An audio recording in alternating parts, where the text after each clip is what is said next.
Welcome back to the land of magic. Reach out! And our after show will begin. It's the Little Witch Academia after show on AfterBuzz TV, and it starts right now. You're tuning into the destination for TV superfan discussion, AfterBuzz TV. And now, let the buzz begin. Magic Missile! Hello, everybody, and welcome back to the Little Witch Academia after show right here on AfterBuzz TV. I'm one of your hosts, the internet's Mark Donica, and you can find me on Twitter at Mark Donica. Let's talk. First of all, it's weird that this show is about students that are in groups of three. We're a group of three. Hey, how about that? Stacy, Yes. you're part of this group of three. I am part of this group of three. And if you want to get in touch with me online, you can find me at Stacey Shuttles on Twitter and Instagram or across the web at Nerds Doing Stuff. I'm Megan Salinas. Hey guys, you can tweet him in the Menguin. That's TheMenguin. We are back for episodes 3 and 4. We just did episodes 1 and 2 earlier, so that means you watched all 4 together. I did. Like a cheat. And She had knowledge we did not. yeah, Ouch. you went into the first episode with some future knowledge. Hey, I didn't drop anything that was giving away too much, did I? No, it didn't. I don't know. I'll have to go back and watch the after show, and so should you. But Stacey and I watched the episodes here in the studio, and then we just did a show, which you should go watch on the Popcorn Time Network called Inventory Full. But we're going to get right into episodes 3 and 4. This was the first time that I have heard the English voices of Little Witch Academia, and without saying too much, I want to go back to watching Japanese, just because those are the voices that have been ingrained as these characters. So it was weird hearing like pretenders to these people. No, it's weird. It was weird. It's really weird. I do. Posers. No, here's the thing, and this is something that comes up commonly when it comes to subs versus dubs. Usually whatever a person hears first is what they kind of refer to as their default. I listened in English first, so I'm going to continue watching in English. Okay. But for a lot of series where I saw the Japanese first, the Japanese is my default. It's kind of a first come, first serve basis, whichever I get to first. The Tsunami ones especially, I would say. Oh yeah, I definitely view those as English default just because those are what I grew up with. That's how you started. Even That's if what you know. even if the cast isn't the best, I'm like nope, that's how those characters sound. Mm-hmm. Shout out to Goku. Still can't get over their Japanese voice actor. Anyway, let's talk about episode 3. Don't stop me now. We're having such a good time. We're having a ball, or a magic missile, if you will. That wasn't a ball of paper. That was magic. So, we start with Ursula finally being able to introduce herself to Akko, and nothing comes of it. I mean, Akko's barely paying attention. No. It's like, why get a broom? Yeah! It's Akko continuing to be just the happiest cinnamon bun. What did you like most about this scene? I mean, I like kind of the irony of it, because here she is Yes. getting this like really deep wisdom from who, I mean, I think we all know is Shiny Chariot herself, and she's just not listening, just bouncing around like. No, this is dramatic irony at its best, for sure, because this should be a pivotal moment in her life, and to her it is, because it's the moment where she gets her first broom, but there's so much more to it than that, and she's completely unaware of the actual significance of receiving this broom from Ursula. It's one of those things where it's like, I don't know if I ever want her to find out the truth. Funnier for us that way. I don't know if it would be better for her as a person to not know that it's her idol that's kind of guiding her in this way. And especially with stuff that we learn about in episode 4 and how she sort of grows up dealing with idols. We'll talk about that when we get there. But I like how Akko was still just like, you know what, I'm going to have this broom, but once I find her, she's going to get it back. And Ursula was like, you should probably keep it. Why don't you just keep it? Yeah. Oh, Hang on to that. so sweet. Hang on to that. And Torch hearing has been passed. But then also hearing her old mantra of believing in myself is my magic. It's like, How about that? It's a nice forlorn wanton thing. It's so interesting again because we see somebody who's so young and optimistic about their future and about these words of wisdom that she has basically ingrained into her life and her worldview versus the person who bequeathed that knowledge who has clearly been beaten down by life and maybe doesn't believe in herself anymore. And it's just like, oh, no. That's real sad.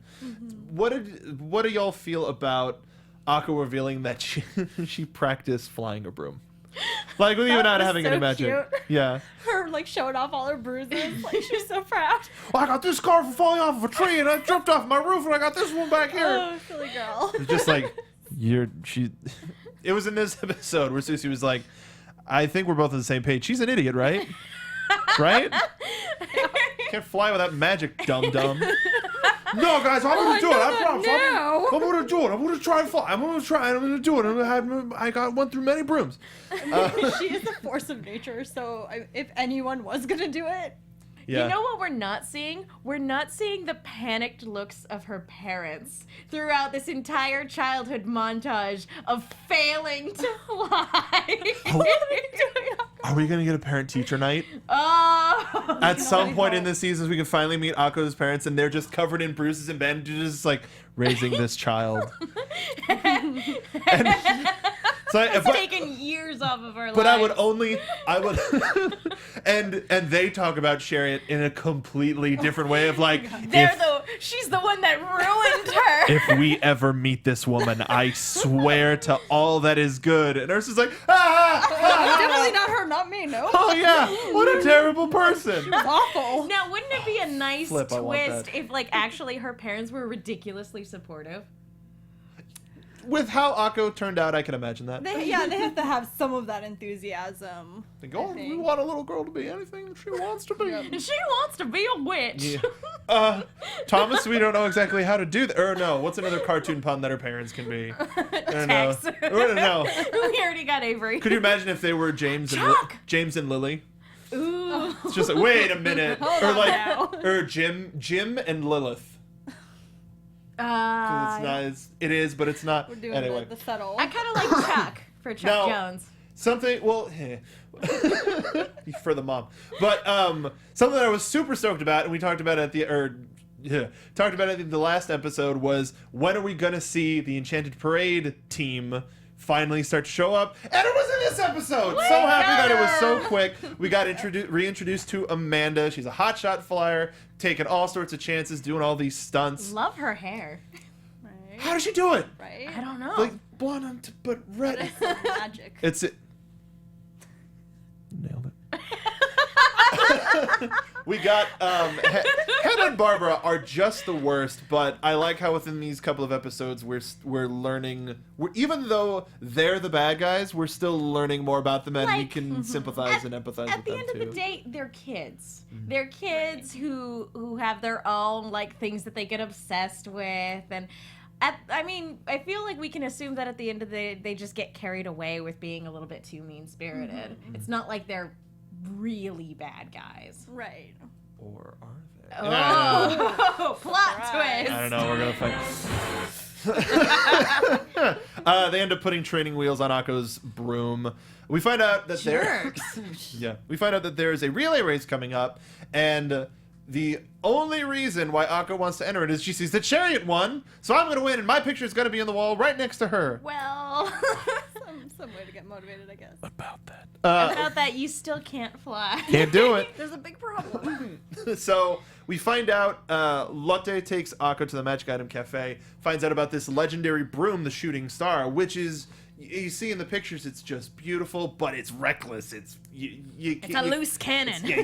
You're off the force. One more bad flight, and you're off the force. To which the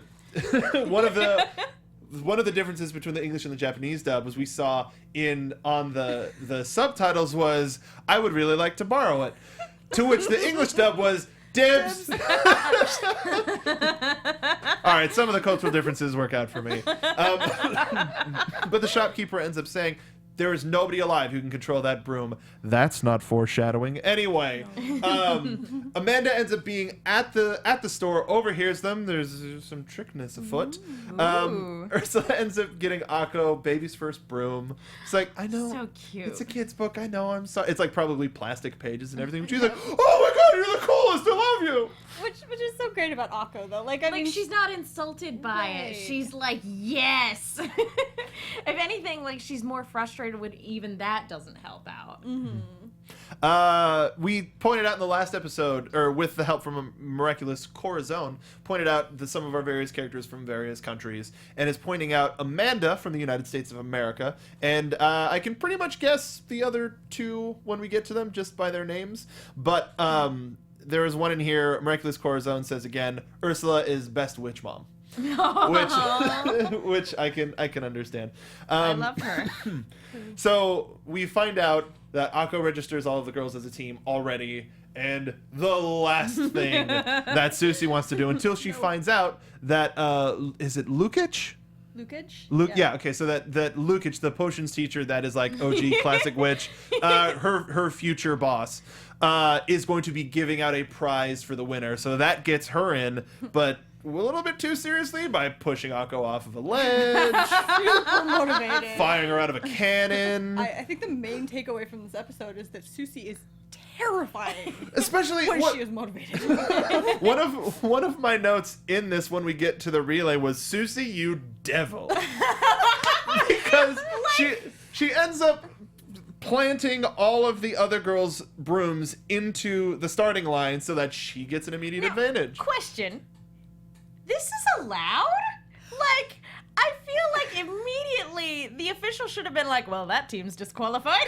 Right? And everyone's just like, oh, it's fine. Or do they, like, admire trickery and tomfoolery as long as magic is the baseline? It almost seems like, I mean, because also later when Akko, put the hopping spell on her Yeah, broom, like, they were all cool with that doesn't it. get them, like, red carded, but, like, actually trying to physically attack another player does.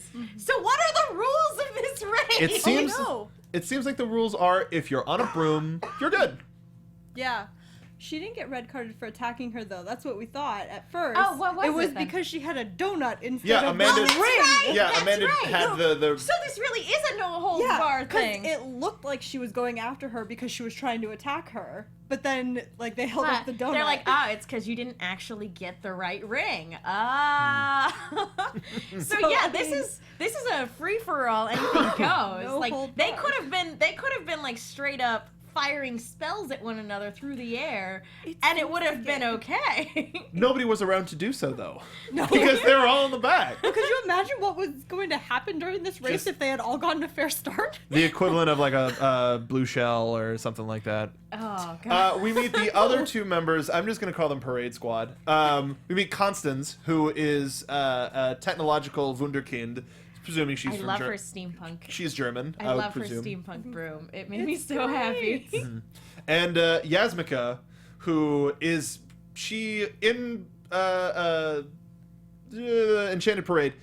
She didn't speak either, and I'm fine with that. She just seems like the quiet powerhouse. And I don't know what it is about big characters, but they always usually have pink hair. I don't know why. Zarya, for one. And there's a character in Bleach, like near the end, that was a big dude with pink hair. Regardless. But speaking of cheating, sends her off course by just having a series of donuts. She thought of everything. Yeah. Like, did she have...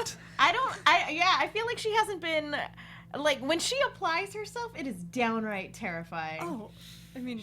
She could rule this school if she cared at all. No one would even try to oppose her. No. We've got a couple people in chat who are talking about how they haven't seen the show yet. Go watch the show. It's all on Netflix. We're watching it every 2 episodes, and then we're going to do an after show. So today we're doing episodes 3 and 4. But watch along with us. Go watch episodes 1 and 2. Watch our first show from earlier today. Then watch 3 and 4, and come back and watch this episode. Yeah, but it's a lot of fun, and there's only a couple of plot things here or there. It's just a lot of fun antics, and it's just nice. But just for the sake of time, gonna bolt through. Amanda, it reveals that she stole the shooting star, but it ends up getting used by Akko, even ties herself around it with the chain going, "No, I'm not letting go I of you." love that animation sequence. Yeah, that was really good. Just the flipping herself onto the broom and the chains wrapping around her and going, "No, I'm not letting go." Fantastic. It looks like it flies her around the world, Yeah. just It by does. from all of the different vistas that we see. Yeah, we cover quite a lot of ground. Kicks her off, ends up being saved by Diana, who, quote, repays her debt. And Akko's like, "What'd you owe me for?" The tree thing, you big dumbo. Akko not keeping But something that I found interesting was she brings back the cannon, throws it forward, catches up with it, loads herself in, but uses a spell to light it. So she still has some sort of, she's learned something within the past couple of episodes. Fires her back on. It's neck and neck. We found out that Amanda got disqualified because she didn't have the bangle. It was a donut. Whoops. But Diana ends up winning. But Akko sees the broom finally break free of its chain and its restraints and fly free. And it's pretty. It's beautiful. Every episode ends with something pretty just flying away. Yeah. It's Yep. so nice. And Ursula and Diana have a wonderful conversation at the end where they kind of agree on Akko's passion, and she's still got a lot to learn. Yeah, and let's be honest, for somebody who doesn't know how to fly, the fact that their team came in second, even if it was kind of dubious methods. Very dubious. Very dubious. Like, it's super impressive that, like, her passion and the combination of passion and ingenuity got her second place when really she can't even get herself off the ground. That's incredible. Any other thoughts about episode 3 before we move on to episode 4? Just that I love race episodes, and Yeah. seeing so many of the girls on brooms, I'm like, it made me think of Kiki's delivery service. Aww. Anything from you, Stace? No, I like that we're still getting a little bit more from Diana, and I know we don't know anything concretely yet, but this still gave us a few more ideas about how her life works, especially Yeah, how with the repaying the dead. How do we think she would react if she knew that Ursula was Shiny Chariot? I think if there's anybody that's going to find out first, it's going to be her, and she's going to freak out. I think she's going to... Yeah. She's going to do the same Well, sort of freaking out. But we'll agree to keep it on the DL. Yeah, but she'll have the head to kind of move on from there. I'm really But glad yeah, it- there will be an initial. I'm really glad Hannah and Barbara weren't here to see me freak out like that.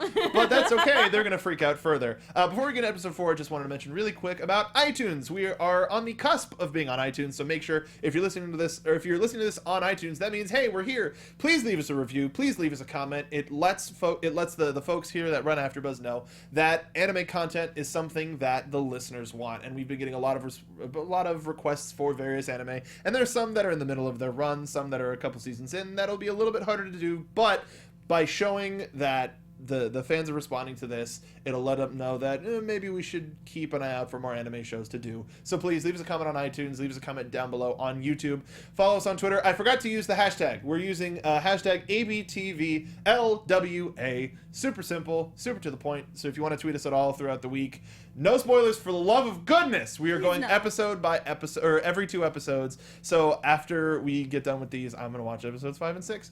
And we'll be more than likely back next Monday to talk about episodes 5 and 6 and maybe a little bit more depending on our schedule. So moving on to episode 4, Nightfall. It came true!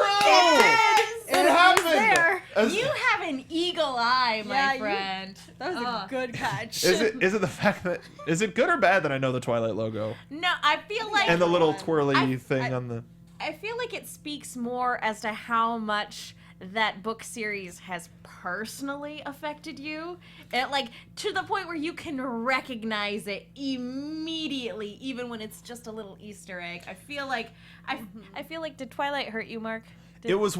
I would always get prank calls at GameStop people looking for the Twilight game, which little did they know there was a Twilight game. It was seen it, but it was still one of those things that I would have to look up and queue up and look. It would be right there on the wall, just burning a hole into my head. But regardless, no, the closest relationship that I have with Twilight was watching the riff tracks one night. And that's a lot of fun, and I highly recommend that because it makes the movies watchable. But with this, the fact that Lotte the fact that it's an owl messaging system So is cute. adorable. She has a pen pal.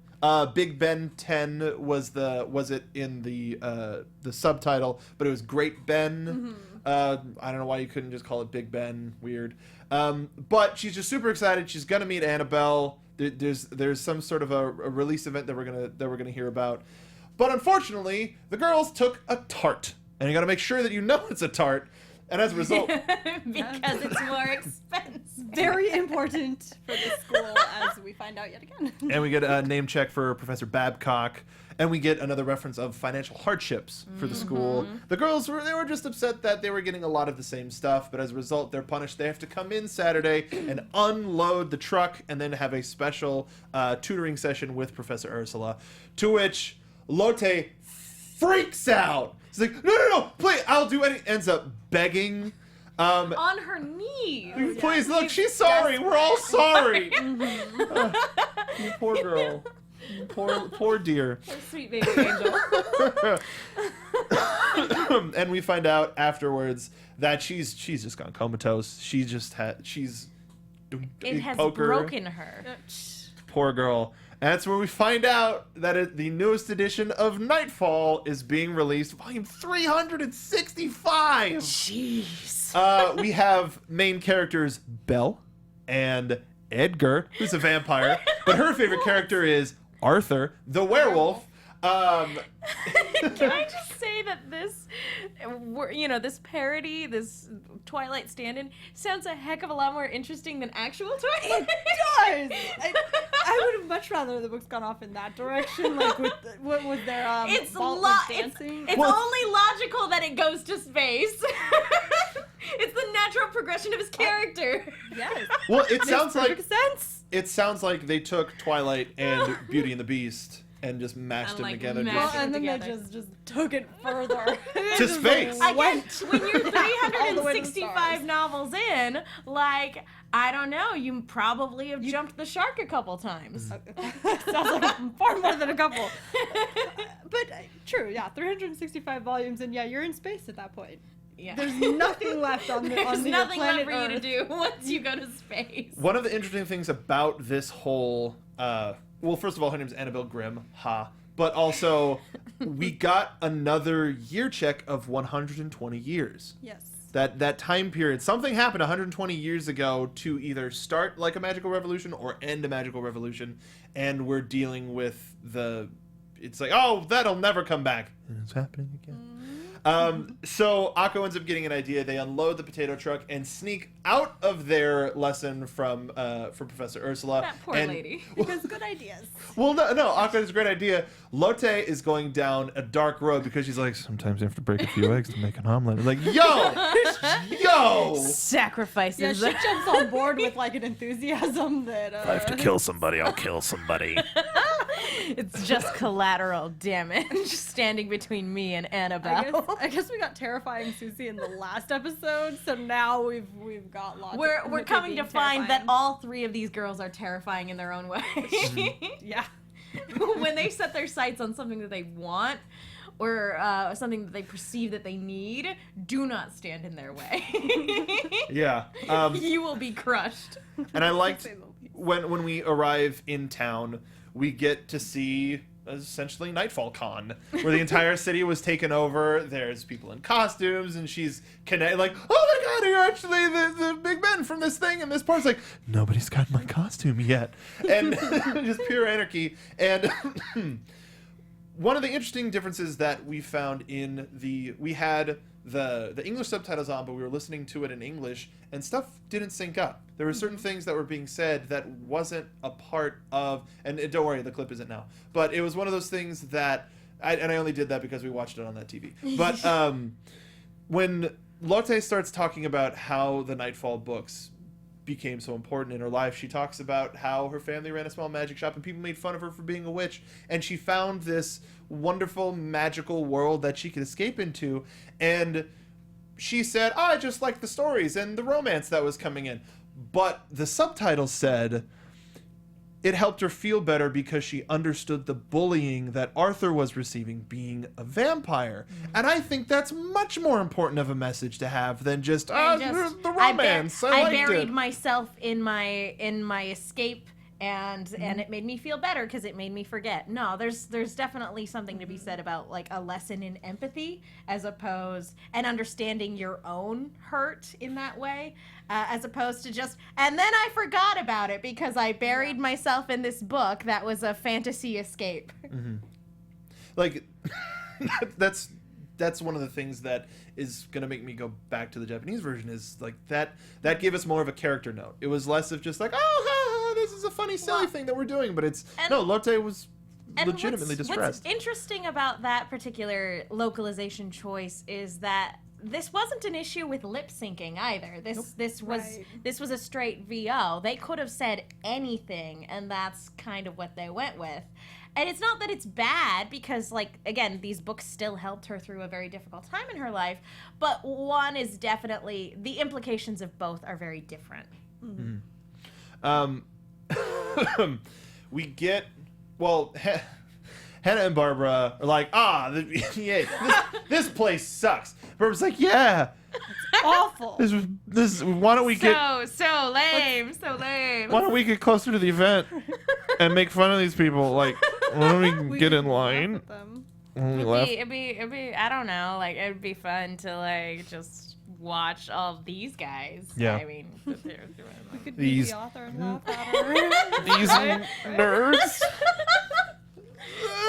Just like inner crying. Well, actually, that goes to asking: have you ever hung out with a friend that has done that? That has like you're about to be like, "Hey, I'm a fan of this," and they go, "Ugh, this stuff sucks." I've never been with somebody who's done that, but I've definitely been that person. When I was a kid, I wasn't a huge person in terms of actually expressing that I liked anime. So I'd go over to my friend's house to watch Sailor Moon, and I'd be like, yeah, I'm watching it because you're watching it. Like, whatever. It's not like I like it. and then like cut to me like hiding behind a pillow during Promise of the Rose, like crying at the end. Like, they're like, you okay, Megan? Yeah. This movie's so weird. Like, whatever. It's fine. I don't get it. Weeping. How about you, Stace? Oh yeah, no.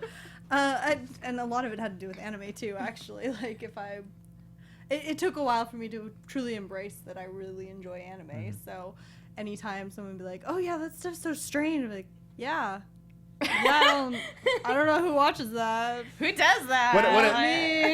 Me all the time. But at this point, it says like, "Yeah, so am I. Get over it." It's like, actually, let me tell you a thing about that. Oh my god, it's the best! Like, let's sit down. We're gonna watch this. Do you like ballroom dancing? You've opened this can of worms. Then do I have a show for you? There's an anime for everybody. Do you like ice skating? No, You it will doesn't never. matter. Doesn't matter. Do you like delicious looking food? I mean, we're still talking about the same thing. Pork cutlet bowls, person or food. Anyway. So good.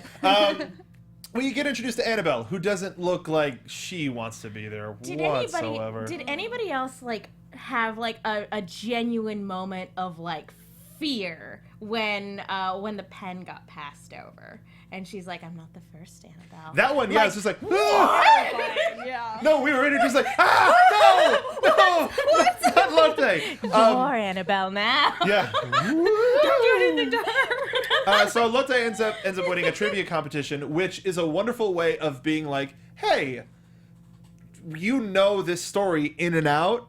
You're writing it. Yeah, pretty well thought out plan, actually, all things considered. Pretty smart. It's some sort of a curse. They don't go too far into it, but they end up looking for Annabelle and mushrooms. So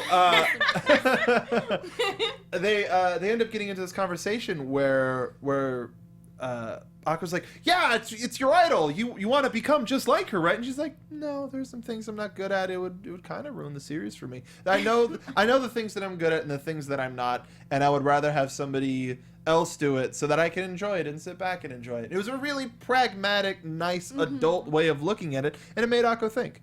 Yeah, because like obviously she idolizes Shining Chariot and she wants to be exactly like her. It's like maybe being exactly like your idol isn't necessarily the best for you. Yeah, I like that they introduced the difference between idolizing someone as in wanting to copy everything and be that person, and wanting to support them and watch them be successful. It's a completely different thing, and hopefully by the time we do get to the reveal, Akko is in a completely different space of not being like this fangirl, but going like maybe You're a we just get person. we just get like a Last Unicorn esque. Where have you been? I know it was a really random poll, but it just came to mind. But no, I mean it's a very important step in terms of humanizing your idols, because like again, Annabelle was put up on this pedestal, but by the end of the episode, they're conversing as friends and people who are passionate about the same sort of thing. And I also really liked the early setup of like, don't read the comments, because at one point Lotte is looking through the comments and she's like, oh, that's the internet for you, basically. And then we find out what an adverse effect that's having on the author, and how that really has gotten her to this point of like, I don't even want to do this anymore because like I get nothing but negative feedback. I don't blame him. Internet, it sucks. Don't read the comments. Or Owlnet, whatever. Whatever. Did anybody notice that? Well, we got to find out that Lotte can converse with old spirits that inhabit magical items, which is an awesome power to have. Did anybody think that the spirit in the pen looked familiar? I didn't notice if it did. No. No. So it looked like an old man with a pipe. And if we're talking about writers, nobody was... Gandalf! J.R.R. Tolkien. Aww. So technically yes, but it just reminded me of Tolkien a little bit. And it's like, oh, it's a nice old man with it like a Hobbit-esque pipe. I will say that her being like, oh, and by the way, I can talk to spirits and objects, and that just so happens to be really convenient for right now. I feel like that could have been set up a little bit better, because it just felt like they pulled that power out of nowhere. But like, I'm sure it's gonna come back later on down the line, and this is the way they're establishing that. And Yeah, this was that introduction. Yeah. And it's hard for me to not say they introduced that in the OVAs. So it's like, oh yeah, it's that a power. And they kind of teased it a little bit earlier on in her little skull lantern. There is her little flame friend that is just her light in the darkness. That made it sound a lot more cute than it needed to be. I really liked how, I mean, we've been talking about the dub this entire time, but one of my favorite things about this particular dub is that Annabelle sounded so young. She sounded like a teenager, which was nuts to me. Like you kind of tell that the regulars are voice actresses, but this sounds like they got a girl to voice. Kid. Yeah, a kid to voice. But they end up Lotte she's the best friend. Talks about all of the story stuff that she introduced that she liked. She's like, oh, this one thing that I did, yeah, it was awesome. And they just get a big chance to, or they get a chance to ultimately connect over this franchise. And Annabelle goes back to, well, we don't even know her real name, but quote Annabelle ends up going back to writing with a refreshed look at the franchise. Ends up going back to being the writer of Nightfall. With again another beautiful spell in the sky that just sends everybody home happy. Wouldn't that be like make things so much easier? Like, I gotta write a script. Boom, done. If only. Well, that explains why it was like there were 365 books. Just write what's in your heart. You can put them out pretty regularly if you just... Literally a book a day. Wow. The girls end up coming back to the school, and they didn't make any sort of official note of it. It was just something that happened in the background. You see Professor Babcock coming out, or it kind of looked like the principal a little bit too, but somebody name checked in the chat. It was Professor Babcock. That was Big Ben. That was Great Ben. It's just like, this is the coolest. Awesome. And I hope that now, like in the future, there's a similar relationship that they have, like we were implying one with Yeah. Lukic and Susie. I love that she didn't just rat them out immediately. Like she's like, you recognized my costume. Okay, I'll go along with this for a little while. Well, hopefully it was something where it's like you see her like coming out like, girls, where have you been? And she like kicks the costume back. It's like, you know what? I'll let it go this one time. You know, something Just like that. this Go to your once. room. Just You this do once. still need to make up your class with Professor Ursula, though. Yeah. Ultimately, we find out a little bit more about Lotte didn't want to take the job because it ruined the ending. She wouldn't have a chance to enjoy the book. Spoilers. Yeah, that's one of the thing about working on some of your favorite stuff is you get spoiled, but then it's also, well, now I'm helping create this fiction. Any writers out there? Any fan fiction writers out there? How did you feel about this episode? And even Do you agree with her mindset, or do you feel it's more important to shape your story? or would you jump at the chance of getting an opportunity to write for one of your favorite shows, books, comics, Movies, whatever. All right, so from there, let's go. We'll do the same thing we did last time. We're going to do predictions first. Thank you very much. All right. And now, your AfterBuzz TV predictions. So for episodes 5 and 6, we are getting into the middle part of the first part of the season, because we still don't know how long the first season that's still airing in Japan is going to be. But Little Witch Academia on Netflix is 13 episodes. Right. So Stacey, is there anything that you want to see or anything that we learned from these past 2 episodes that? I mean, I feel like we haven't really been introduced to what the core plot is. We've gotten a couple little hints here, and we've got a couple of ideas of what we think might be going on. But we haven't really gotten the main obstacle, aside, from learning magic, which, it's cool if that's what we're going to do too. But if we're going to have like a through line, a plot that we're going to follow and a big problem, then I think it's about time to introduce Get it. that started. What you Yeah, thinking? I'm kind of along the same lines of like, this has all been character set up. We're being introduced to our ensemble cast and to the world and the surrounding town and kind of the mechanics of how magic in this world works. Yeah, it's definitely going to be a matter of time before we find out, what the kind of obstacle.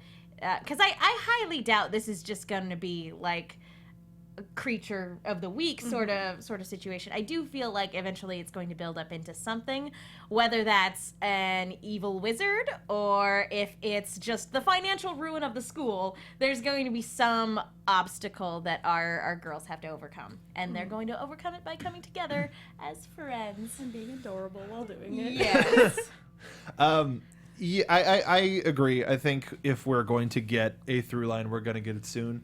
But it seems like this could also be a slice of life type of thing, where it's, who are our classes today? We still haven't encountered Professor Blub Blub and what she teaches, but just more. Like this, I said it at the end of both of the episodes to Stacey while we were watching them in here. It's just such nice endings. it's lovely. It's never like happy ending and then it goes into a dark cave where someone's like, but I'm gonna get that little witch. Like, no, we don't have that yet. Although, speaking of endings, did by any chance, I know one of our viewers during the last live stream said we should watch the very end of the 3rd episode. They said that just because it had a little bit more of an ending that related to episode 3. Oh, okay. Yeah, so it wasn't like a plot point. It was just like, They tweak it Yeah. every time. Okay. and the ending is so beautiful. It is The art style, gorgeous. I would like to see them. Well, I think it would be cool if they went into a dimension where the coloring was like that, and it would be like really weird and bizarre and magical, almost like an Inside Out sort of thing. Ooh. But yeah, just more. I've said it before and I'll say it again. I absolutely love this world, and I just want more in it. So let's go from there to a little bit of news. AfterBuzz TV News. Anime Expo was over the weekend, and last episode we talked about the 3 new titles that Trigger is going to be working on, but it was announced that the Little Witch Academia Chamber of Time is going to be hitting the PS4 and Steam in North America in 2018. So unfortunately, it's not coming this year. It's coming out in Japan this year, but we do have a little bit of a trailer, so let's take a look at the gameplay. It very much retains the art style, and there's a little bit of audio. one of my favorite things is, even though I don't speak Japanese, it sounded like Akko was just super stoked, like, oh, we have a game! Oh, Yeah. So look at her. it's 3D, but it's 2D. It's a 2D RPG where it looks like you're in teams of 3. And as far as we can see from this trailer, it's just Lotte, Susie, and Akko. But I find it very hard to believe that throughout the course of either as DLC or throughout the course of the episode or the episodes, we're going to see all of the teams come together and Akko's just circle of friends grow and grow and grow and grow. Who knows? I'm stoked. It's so cool. It looks pretty. It's so lovely. That's all I've got. It just I want it. It's nice. Eastman in the chat asks, is Diana playable? We don't know yet. I presume so. Maybe. Maybe a little bit too OP. Yeah. And also says, Eastman reiterates, make sure to check out the endings because they tweak them every now and again. Aw. Okay, let me see if there's anybody else. Apparently Studio Trigger is already hinting at another season of Little Witch Academia, and it actually ended. Okay, on the 25th of June was when Little Witch Academia's season 1 ended in Japan, and it was a total of 25 episodes. Okay. Thank you so much. So that means they definitely split it in. It's About half. It Yeah. completely makes sense that they're already gearing up for season 2. This has been an anime that people have been highly anticipating for a long, as Mark pointed out, for years now. So I am not surprised at all that they're like, you want a season 1? Here you go. You want a season 2? Yeah, we're working on it. Done. And especially noting its presence at Anime Expo, both with people excited about it. I know there's a couple of new figures that are debuting too. Really? They've got a couple of lines over. Good Smile had a couple of previews, and they had little acrylic stands for sale at the con. do they have the what's the cute ones that Yeah, that's what they're developing. Okay. I can never say it right. the Nendroids. Oh, Nandroids. Okay, yeah. Okay, but this is a little interesting that the same studio that got us Kill la Kill, which ended so kind of ambiguously, but there's gonna be more. I think the world has taken to Little Witch Academia so strongly that rush it out, and I'm sure Netflix is also like, budget, sure, here. Yeah. And it's interesting that we're getting to a point where it is American studios funding Japanese products to go around the world. It's really cool. Yeah. Yeah. The world's getting smaller. All right, that's it for news and gossip. There was another piece of not just general anime news that I was freaking out about, but I'll just say it and be done with it. We're getting 2 more seasons of Fooly Cooly. I saw that. Yes. Dang. Holy crap. Yes. What? Crazy. That was Fooly Cooly was the first anime, like sort of as a, I would say as a teen, preteen sort of a thing that made me go, oh, it's not just for kids. It's something that I could probably enjoy moving on. I saw episode 6 first, which confused the hell out of me. Yeah, that would But- do it. Watching the other ones doesn't help. No, Fair. it's not any This is better. fair. Just like, why is this kid has a bump? There's a pulling a guitar out of what's happening? It makes so You'll little never sense, but know. it's so good. Why did it turn into a manga? Why did they say that it turned into a manga? It's just so many things. Trigger announced. I love chat, and I love having live chat because they give us new information. Apparently, thanks to Miraculous Corazon in the chat, mentioning that Trigger did announce that there is a new OVA coming out this November. Oh. So hopefully before then, we'll get the second part of season 1. Now, especially now that it's ended being aired, we can get all of that dubbed. But yeah, awesome. And apparently according to number 4 in the chat, this is just their name, number 4, the main trio, Latte, Susie, and Akko, will have Nendoroids. Oh. Yeah. Okay. Yay. Either way, this has been absolutely amazing. I'm so happy that we finally have a chance to do the show. I've been wanting to do the show ever since it was announced, and I'm happy to have 2 wonderful people doing the show Aw, with me. thank Thank you so you. much for joining us. Now, before we go, if you could... oh, never mind. Sorry, I thought it was a confirmation. Somebody said, I hope it's a Christmas OVA, and I thought it said, it's a Christmas OVA. And I was like, that's what I want! We only hope. Yeah, Christmas or Halloween, I'd be okay with Halloween would be either or good. both. Halloween would be real good. Susie at Halloween. Yeah. Dangerous. All right. On it. Before we go, Megan, tell the folks where they can find you and what's coming up next. Hey guys, you guys can follow me on Twitter and Instagram at TheMenguin. That's TheMenguin. I am also on a bunch of shows here at AfterBuzz TV, including the Attack on Titan special, which is right after this, guys, where we're talking to Bryce Papenbrook and Trina Nishimura. So yes, stay tuned for that. Stacey Shuttleworth. You can find me on Twitter and Instagram at Stacey Shuttles or all over the web at Nerds Doing Stuff. Getting ready for Comic-Con. That's pretty much consuming my life right now. And getting ready for RTX, which is this week. Oh, Yeah. We're all guys. going to be going. We're going to. There's so much to do. So much to do, so much to see, and now that's stuck in your head. But we're going to be heading down to Austin. It's going to be a good time. Make sure to follow all of us. Follow us at ABTV Rooster Team to find out all of the stuff that we're going to be doing throughout the weekend. You can follow me on Twitter at Mark Donica. Make sure to leave us iTunes reviews because we want to do more anime here. It's just being able to have the time and making sure that you'll watch it. Share the show with your friends. But thank you so much for watching this episode of Little Witch Academia After Show, and we will see you at Luna Nova. From executive producers Maria Menounos, Kevin Undergaro, Phil Svitek, and the entire AfterBuzz TV staff, we would like to thank you for listening to the AfterBuzz TV network. To watch or listen to other after shows and post comments or questions, be sure to visit AfterBuzzTV.com. I'm Sir Richard Wentworth, and this has been a presentation of AfterBuzz TV. See you later. The views expressed herein are those of the hosts only and do not necessarily reflect the views of AfterBuzz TV or its owners or principals.